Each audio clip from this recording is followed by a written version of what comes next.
s'adresse à nous à partir de notre esprit. C'est pour cela que nous ne devons pas fuir l'Esprit de Dieu. Nous ne devons pas fuir sa présence. Plusieurs ont des problèmes mais ils fuient la présence de Dieu. Ta rencontre avec Jésus va changer le cours de ta vie et le cours de ta monnaie. Le volume de ton économie change lorsque tu fais une rencontre avec Jésus. Notre thème de ce matin, intitulé La parole de vie donne un impact à ton étoile.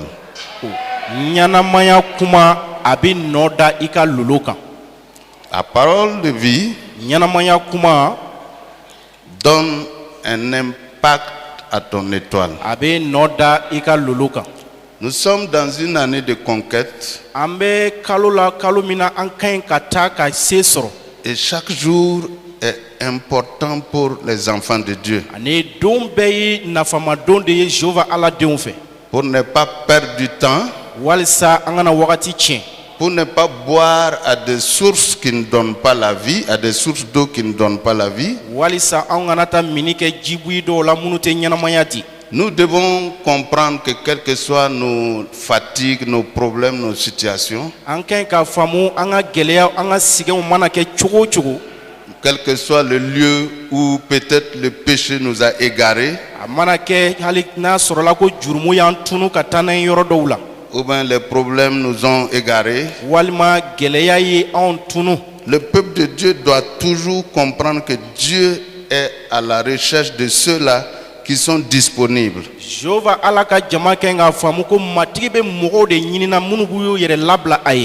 C'est pas bon d'avoir des problèmes,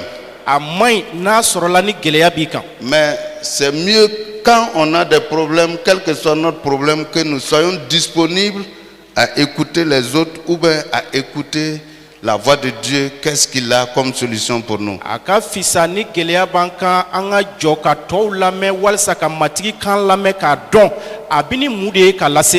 Quand ce malade-là, il souffrait 38 ans au bord de la piscine de Bethesda, quand le Seigneur est venu, il voulait seulement que l'homme-là soit disponible à l'écouter. Il dit, est-ce que tu veux être guéri?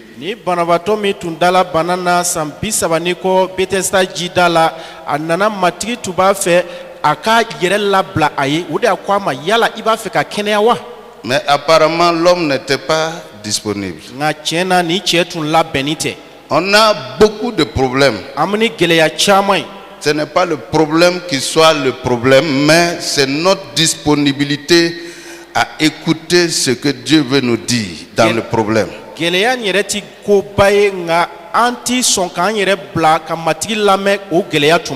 Donc Dieu cherche des hommes, il cherche des femmes qui sont disponibles dans leur esprit à l'écouter, à écouter l'esprit de Dieu.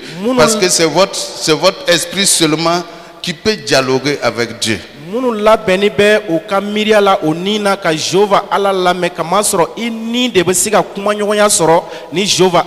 Donc la détermination est dans notre esprit. L'impact qui va encore donner notre élan à notre destinée proviendra de notre esprit.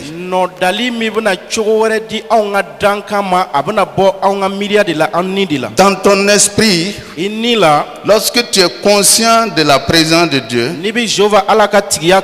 lorsque tu es conscient que celui qui est au ciel, même s'il est loin physiquement de toi, il est près de toi plus que toute autre chose.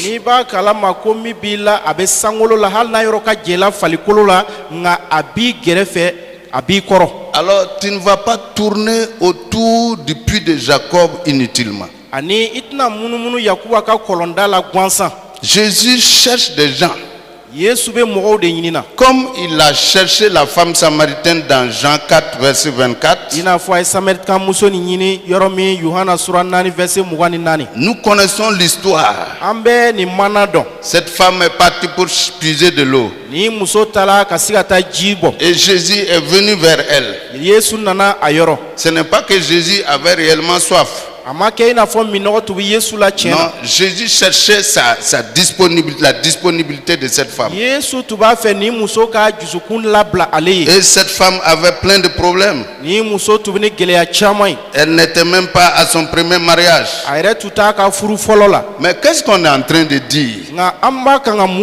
Quel que soit le degré de ta chute, de ton problème, il faut savoir que Dieu viendra toujours à ta recherche.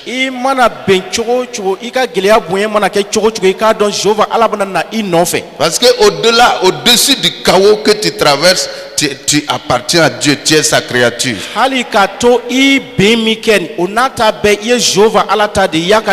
Et Jésus a engagé une conversation avec la femme. Et la femme a commencé à mettre des barrières de distance. Il dit non, il n'y a pas de communion entre les Samaritains et les Juifs. Et il a commencé à mépriser, voyez, Jésus. Et il a dit, mais comment toi tu peux me donner quelque chose qui est plus important que cette eau que toutes les générations ont bu et que ça reste toujours et nous sommes en train de boire? Tu crois qu'il y a une autre meilleure vie par rapport à ce lieu-là?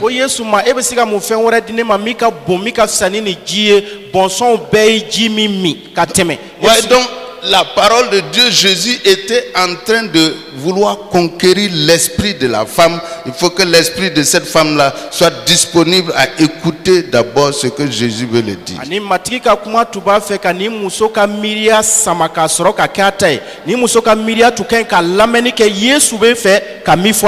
Et nous connaissons la suite. La femme va finalement accepter parce qu'elle a compris que Jésus, il était celui qui avait la parole de vie. Dans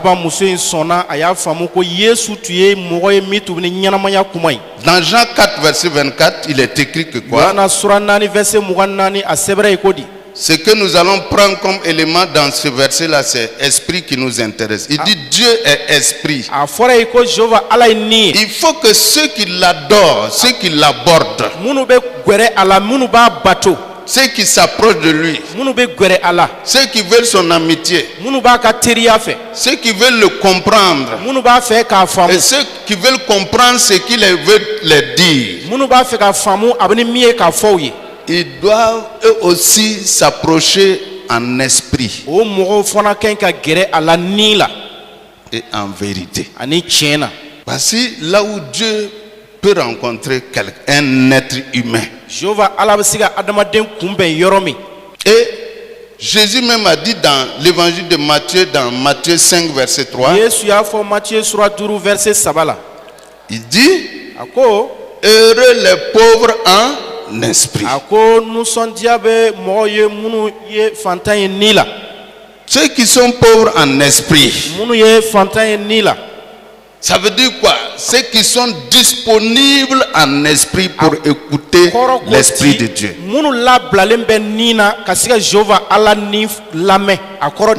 Les pauvres ici, ce n'est pas les pauvres physiques. Les pauvres ici, c'est des pauvres qui n'ont pas de solution spirituelle.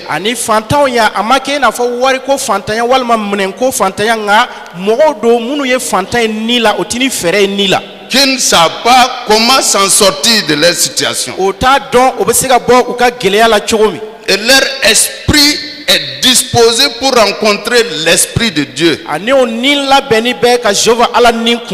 C'est de ça il choisit. Il dit heureux les pauvres en esprit, car le royaume des cieux est à eux. Le royaume des cieux, il y a un héritage là-bas. Mais elle n'est pas accessible à ceux qui ne sont pas flexibles.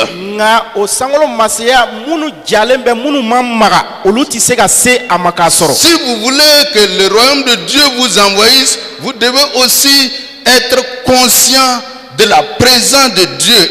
Être attentif à celui qui est en train de vous parler, parce qu'il ne parle pas à votre corps, il ne parle pas d'abord à votre âme, il parle à votre esprit. C'est esprit contre esprit.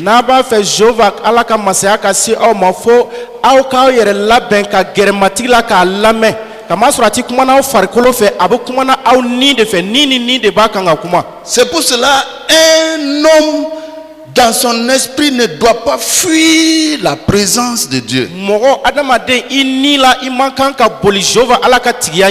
Souvent nous sommes assis ici, mais notre esprit fuit ce que Dieu veut dire. Notre esprit lutte avec ce que Dieu veut nous dire. Parce que nous regardons seulement que nous avons eu 4 maris. Nous regardons seulement notre prostitution. Nous regardons seulement notre péché. Le péché que tu as commis hier nuit. Ton esprit fuit. Ton esprit est en garde contre tout ce que Dieu veut dire. Et pourtant, Jésus est venu vers cette femme-là. Il voulait donner un impact à sa vie. Il voit que la femme samaritaine n'avait pas d'impact. Malgré qu'elle vivait, il n'y avait aucun impact dans sa vie. Pourquoi l'Esprit de Dieu vient vers nous? Dieu s'adresse à nous. Il s'adresse à nous à partir de notre esprit. Et c'est pour cela que nous ne devons pas fuir l'esprit de Dieu. Nous ne devons pas fuir sa présence. Plusieurs ont des problèmes mais ils fuient la présence de Dieu. Quand tu vas les appeler tout à l'heure pour demander pourquoi tu n'es pas venu au culte, il va dire non, hier ça a chauffé. Hein? Oh, j'avais tout le corps malade. Donc il n'est pas allé ni à l'hôpital, il n'est pas à l'église. Mais au fond, il est découragé. Il ne comprend pas pourquoi lui il tombe malade à cette époque. Ou bien à ces instants de dimanche. Vous voyez, c'est une preuve, c'est une raison pour dire non, c'est pour cela que je ne suis pas venu dans la présence de Dieu. Oui, on se justifie. On dit que quand Adam a offensé Dieu, c'est vrai, il a offensé Dieu dans le jardin. Mais ce n'était pas une raison de fuir. On ne fuit pas.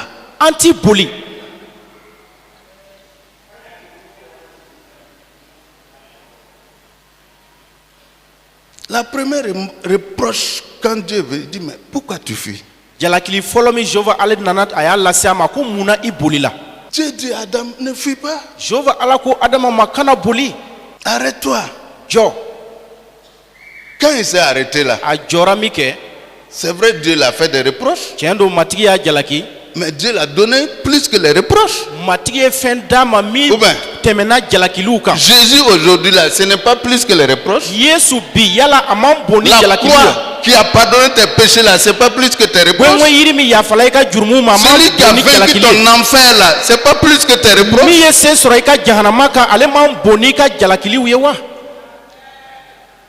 Qui gagne? Donc nous revenons sur Jean 4, 24. Il dit Dieu est esprit.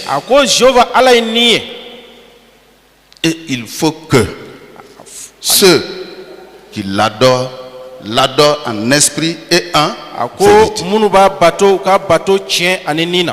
Quel que soit notre problème, même si à un certain moment nous sentons que nous sommes éloignés de Dieu ou même Dieu s'est éloigné de nous,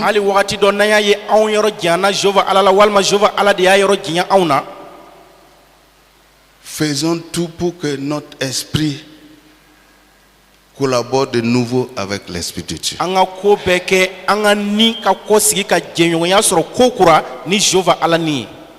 Dans Genèse 6, verset 3, quand nous persistons trop dans la mésentente avec l'Esprit de Dieu,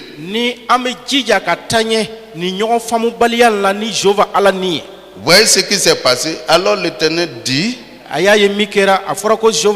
mon esprit ne restera pas à toujours dans l'homme,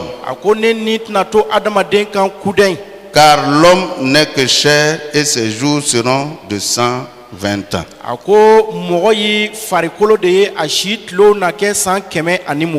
Ce verset a deux explications. Première explication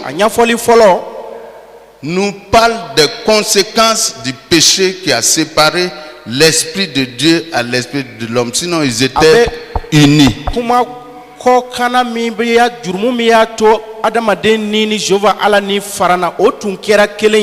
Deuxième explication est spirituelle maintenant. Nous qui avons été régénérés, nous sommes en train de faire un ministère de réconciliation, cherchant toujours à rapprocher les hommes perdus avec l'Esprit de Dieu. Y compris nous-mêmes, nous qui sommes déjà en Christ. C'est parce que l'Esprit de Dieu n'est pas de manière permanente sur la terre, uni pour toujours avec l'homme. L'homme a besoin continuellement de chercher la face de Dieu. La face de Dieu. Donc, on revient dans notre thème ici. La parole de vie pour un impact réel sur ton étoile commence ici. Si vous ne savez pas comment connecter votre esprit à l'esprit de Dieu, vous n'allez pas avoir un impact dans votre conquête. Avoir un impact réel dans ta vie. Quand je dis dans ta vie, tu complètes dans ta vie de conquête. Ne dépend pas d'abord de ce que tu dois faire, mais ce que Dieu veut faire. Faut pas croire que ton puits là et ton eau là est important. Laisse ça, écoute-le d'abord, c'est que lui veut que tu fasses. Si tu veux bénéficier de tout ce que Dieu veut faire, le point de rencontre c'est ta croyance. Il faut croire. Il faut croire. Et croire va te conduire vers sa parole. Il faut croire à sa parole. Croire va conduire ton esprit à la parole. Je dois croire en lui.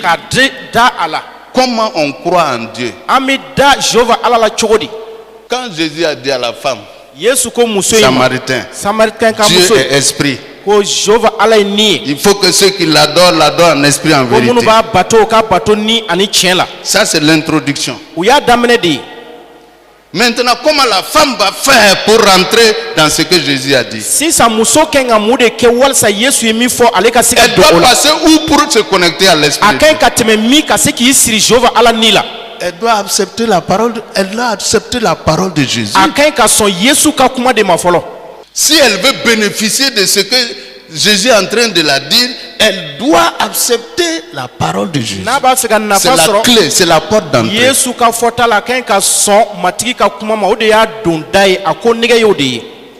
Dis amen. C'est la porte d'accès. Si nous croyons en lui par sa parole, en ce moment, ta destinée sera rapide. Jésus dit, l'eau que je vais te donner, femme, ne finira jamais, ne tarira pas. Et l'eau là va couler jusqu'à la vie éternelle. La femme s'arrête sur place, elle dit Seigneur, je veux cette eau. Elle a renversé tout son seau, elle dit je veux cette eau. Elle va accepter la parole de Dieu. Et cette parole va commencer à avoir un impact dans sa vie. Elle va laisser même sa cruche et puis courir. Il dit hey, venez voir.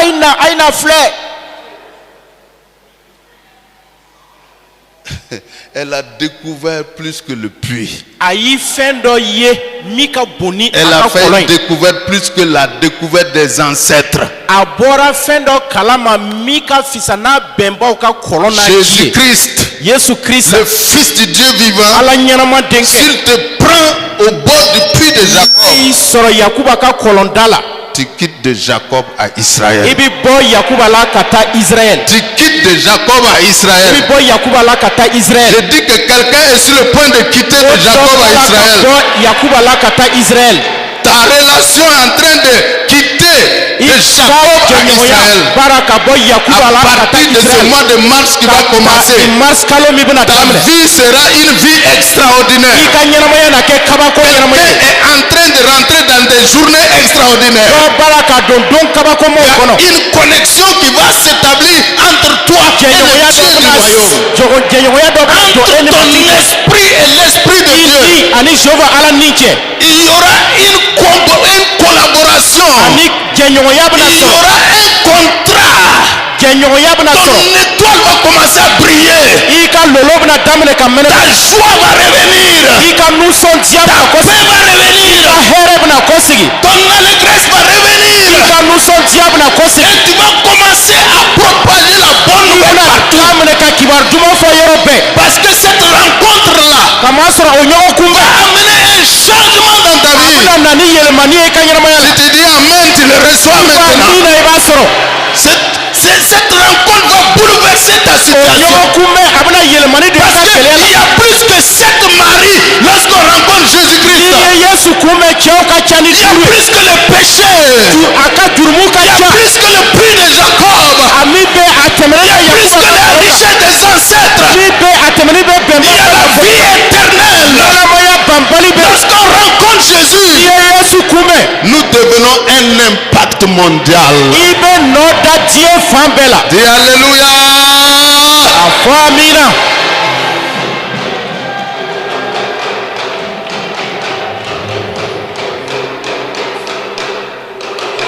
Dis alléluia ça. Je te dis alléluia ça.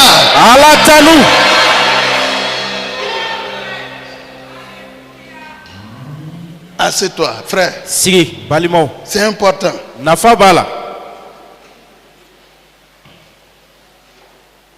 Vous connaissez la suite de l'histoire. Toute la Samarie a été impactée. Toute la Samarie a été conquise. Ta rencontre avec Jésus va changer le cours de ta vie et le cours de ta monnaie. Le volume de ton économie change lorsque tu fais une rencontre avec Jésus.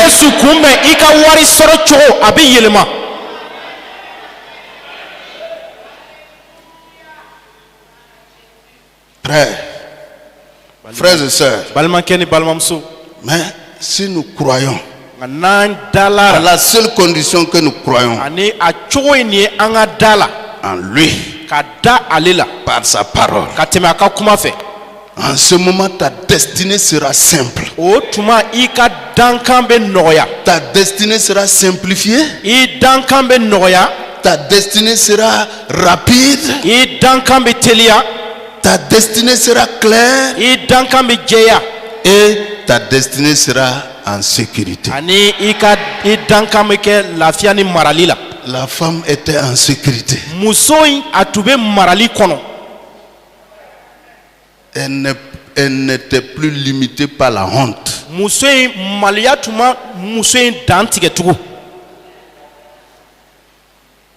Elle était libérée. muso in tun hɔrɔnyala ka bɔ nin bɛɛ la. Si le Fils vous libère, ni denkɛ ye aw hɔrɔnya. vous serez réellement aw na libre. hɔrɔnya tiɲɛna. Elle était libérée. muso in hɔrɔnyala. Parce que la main de Dieu sur toi Jehova ala tigɛ e kan. amène ta vie à un niveau extraordinaire. a bɛ taa n'i ka ɲɛnamaya ye yɔrɔ la min y'a kabakoma ye. Acclame le Seigneur. tigɛri fɔ matigi Yesu ye.